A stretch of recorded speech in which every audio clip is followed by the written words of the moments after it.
Hi, and welcome to the workshop. My name is Carl, and I've been a leather craftsman for close to a decade now. And today, I'm going to walk you through how the knife meets leather. Everything from choosing the right skiving knife to sharpening it properly to the actual techniques you'll use every single day.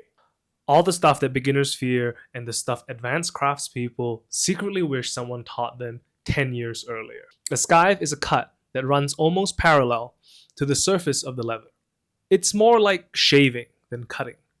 What matters most is sharpness and technique, not strength or size. Leather resists cutting. That's why it was armor for centuries. Push harder, and you're more likely to hurt yourself or cut too far into the hide. Skiving is essential for sculptural, refined leatherwork, but it's often the most dangerous and most overlooked step. So, before technique, we need to talk about what makes a knife truly sharp. Skiving knives come in three main styles: Japanese, English, and French. In theory, you can do everything with any one of them. In practice, you can see my desk. Small knives, big knives, curved knives, strange ones I had to make myself because nobody sells them. They all have a purpose. The technique matters more than the knife you pick. Sharpness is determined by three things: hardness, geometry, and polish. Harder steel holds a thinner edge. That's the short version. If I go into the metallurgy, we'll be here all day. Geometry determines how the knife cuts, how much force it needs, and how long it stays sharp.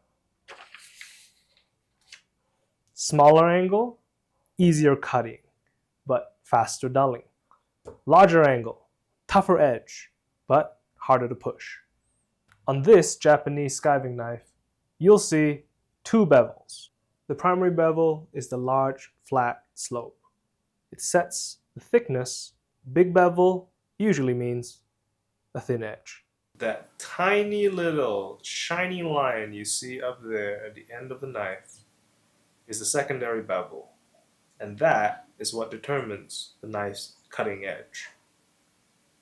See, it disappears the moment I turn the knife the wrong way. It is very thin.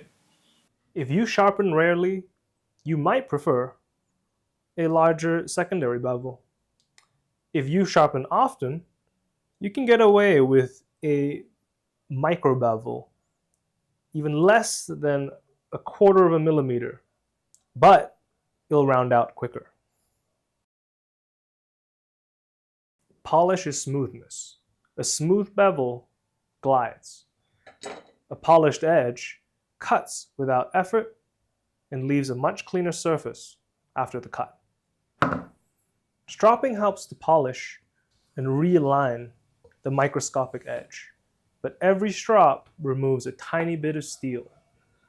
Stropping both sides keeps the edge pointed instead of rounded. When it rounds over, your knife slides instead of skives, and that's when it's time to sharpen. Sharpening is an art disguised as maintenance. I use stones from 240 grit all the way up to 6,000, and then I use natural stones. Different leathers want different final polishes. If you're working on a veg tan leather, you can stop at 2,000 grit and just drop. If you're working on softer leathers or chrome tan leathers or lambskin, you're gonna have to take the edge all the way up to 6,000 grit or higher. Beginners start with veg tan because it's more forgiving of mediocre tool maintenance. The depth of your cut also matters. If you're taking a 3mm thickness leather down to 1mm, a 2000 grit edge works fine. But if you're taking it all the way down to half a millimeter or less, you're going to need a razor polished edge. The closer you get to the top grain of the leather, the tougher the leather becomes. My work often requires a feather edge, which is anywhere between zero point 0.5 millimeters to zero point 0.2 millimeters. So I sharpen up to 8,000 grit and beyond. There's a 15,000 grit natural stone behind me that is useless for leather because it's so polished that there's no tooth left in the edge to rip the fibers. More number does not mean more better. If you want better skiving, you need better skiving technique. This is where the pace slows down. Fundamentally, a cut is either a push or a pull cut. In skiving, we use both, and I'll demonstrate the four main skiving techniques on this piece of scrap. We always skive from the flesh side. We work on a hard, flat surface, granite or glass. If you don't have granite, this tiny glass plate is enough. 1. The straight bevel cut. The simplest skive, a 45-degree bevel off the edge. Notice how I'm holding the knife. It's no death grip. I'm not pressing the blade into the surface. I'm pinching the corner between the knife edge and the glass and pulling the material through while gently pushing and guiding the knife forward. The knife determines the angle. I just guide it. If it starts tugging at fibers or dragging, you drop the knife.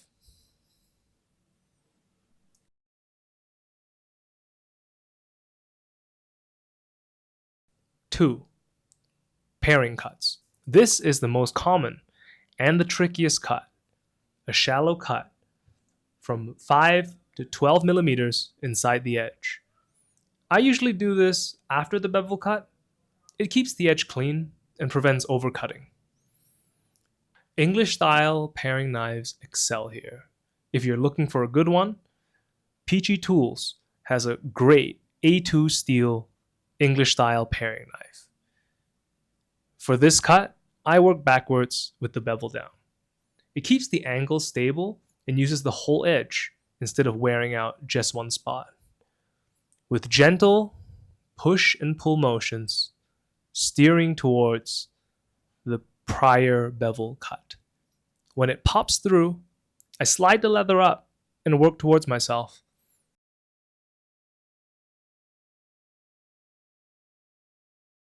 Once the bulk of the material is gone, I clean it up using the bevel cut technique. 3.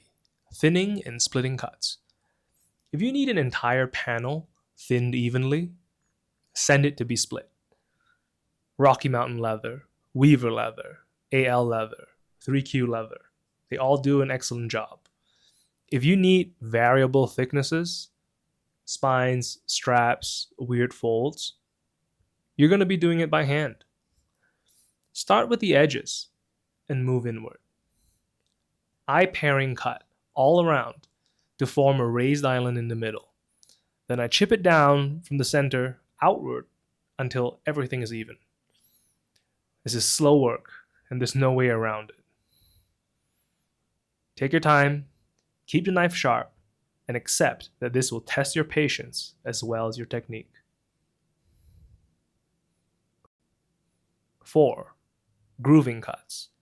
For grooves, like in bookbinding, you'll need a groover.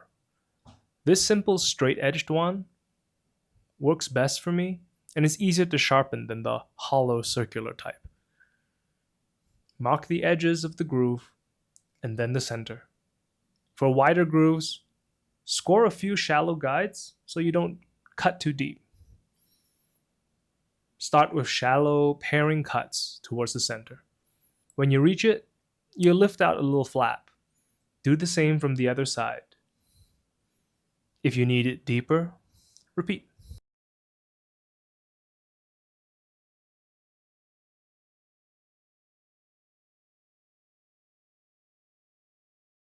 And that's my full method. knives, sharpening, geometry, the whole lot. Plus 4 core skiving techniques that you'll use for the rest of your time in leathercraft. If you have any questions, leave them in the comments. I'm happy to help. Happy skiving!